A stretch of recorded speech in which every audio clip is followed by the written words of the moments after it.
And the imagery that I want to share with you is one that will help you understand the larger concept of Surah Al-Asr.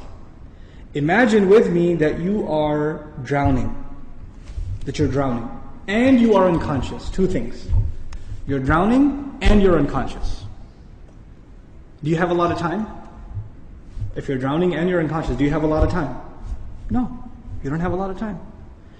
Which means your time is running out. And you know in Arabic, what word is used for when time is running out? The word for that is Al-Asr.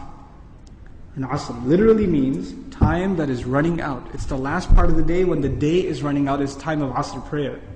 Okay, Asr literally comes from asir, juice that is squeezed out, time that's being squeezed out of your hands. You know, Asr al-thawba even it's used. That you take a cloth that is drenched in water, and when you squish it like this, all the water comes out. Asra as a verb is used like that, right? To squeeze it out. So Allah talks about this time. You're drowning, you're unconscious, your time's running out. What's the first thing you need to do to be able to survive if you're in that position? If you hope to survive, what's the first thing you're going to need? What do you think? Wake up. That's the first thing you're going to need. If you're unconscious, then you're finished. The very first condition has to be you have to wake up. And even if you were in the most wonderful dream, and in your dream you were enjoying the greatest success, you're driving a Ferrari down, they have these car commercials with the hills and the highways on the side, the water on the other side, right? You're in one of those cars, the top's been dropped off, and you're just cruising along the highway, enjoying life. That's your dream. But when you wake up, what do you realize? You're drowning. You're underwater. That's the first condition. You have to wake up. Once you do wake up, you say, oh man, this is a nasty reality and I was enjoying such a good dream. I should go back to sleep. If you do that, what kind of person would you be? Insane. You'd be insane. Or someone at least who has no courage to accept reality. Because they found reality to be very difficult, they decided they're going to put themselves back to sleep even though they woke up. Does this person, if he drowned, can he blame anybody else? The one who woke up and went back to sleep? You think? Someone who never woke up, maybe, right? But the one who woke up said, this is not good. And they went back to sleep. They have no one to blame but who? Themselves. They have no one to blame but themselves. Now, let's imagine that they did wake up.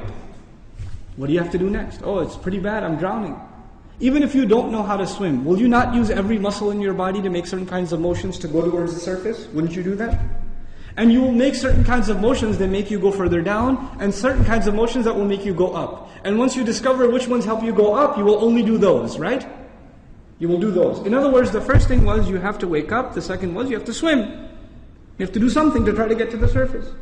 When you got to the surface, you gasped for air, and you got pulled back down. You got pulled back down. And you know who you got pulled back down? You won't believe this.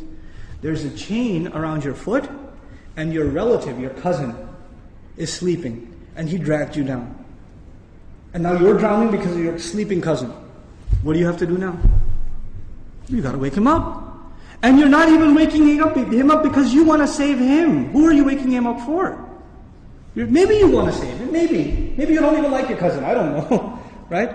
But what's the point? The point is you're trying to wake him up because if you don't wake him up, who's also going to drown? You yourself. So you wake him up, and he says, man, I was driving a Ferrari, you woke me up for no reason, I'm going back to sleep. Forget you. Can you just say, okay, well, I didn't like you anyway, suit yourself? Can't do that. If he goes to sleep again, what are you going to do? No, man, wake up, let's go, we can't give up. You can't not accept reality. And you have to keep trying to wake him up until he finally says, okay, fine, what do we do? He says, you say to him, let's swim together. Both of you come up together. The third time, you both get pulled down by your grandmother, by your aunt, by your neighbor, by your son, by your daughter. Does the process continue? The process continue? There's a 4-part process to this people surviving. The first was they had to wake up themselves. Then they had to try to swim. Then they had to tell other people that they're tied to, this is the truth. Let's go. And even if they got tired and one of them said, man, I can't do this anymore. We've been doing this now over and over again. I don't know if I can do it anymore. And the other one says, no, We are all going to survive together. You have to do this. Come on, let's go, let's go, let's go. Keep going, keep going. You ever seen those kinds of movies where they're trying to escape from some army and one of them gets tired and says, I can't run anymore. And what do the others do? Come on, let's go. We can do this, we can do it. And they get him to run anyway, even though he thinks he can't run anymore. They work with each other because their survival depends on each other. They work together desperately. What does Allah say at the end of this surah? First He says, إِنَّ الْإِنسَانَ لَفِي وَالْعَصْرِ. First of all, time's running out. Then He says, إِنَّ الْإِنسَانَ لَفِي خُسْرٍ. I'll translate it, human beings are drowned in loss. You see the parallel? Human beings are drowned in loss. What's the exception? إِلَّا الَّذِينَ Those who believed. Believed what? Allah didn't say آمنوا بالله وملائكته وكتبه ورسله واليوم الآخر والقدر خيره وشره من الله تعالى والبعث بعد. Nothing. He didn't mention anything. Even though all of those things are included. According to the siyaq of the surah, the context of the surah, what is the first thing these people have to believe? That they're in loss. That they're drowning. And if they do come to believe that, and they correct their iman, what's necessarily going to happen? They're going to swim and move upwards. How does Allah describe this action? وَعَمِلُوا الصَّالِحَاتِ. They do good things. They do things that help reconcile the situation. By the way, salih is an adjective here, salihat, jama' mu'annath salim, which literally means that which corrects something. Something was wrong and it corrects it. So they do actions that correct the situation. Literally like the guy trying to swim. But because they were tied to other people, what else did they have to do? وَتَوَاصَوْا بِالْحَقِّ. They had to tell the other the truth. And it's not even أخبروا عن it. They told them about the truth. No. You have to wake him up and let's go, we have to go. No matter, and over again. Tawasi even has takrar in it. It has repetition. Over and over again they said, this is the truth, this is the truth, this is the truth. You know why? Because the people you're trying to save, even if you wake them up temporarily for 20 minutes, 30 minutes during a khutbah, guess what happens when the khutbah is done? They go back to sleep. They start drowning again. So what do you have to do? You have to go and wake them up again. Then they get sleepy again. Then you got to wake them up again. This is tawasi bil haqq. And you might get tired of doing it. You might become impatient. So Allah also adds, وَتَوَاصَوْا بِالصَّبْرِ. You got to keep doing it. Sabr means consistency, constancy, perseverance, patience. You got to remain on point. You got to keep doing this. Because your survival depends on it.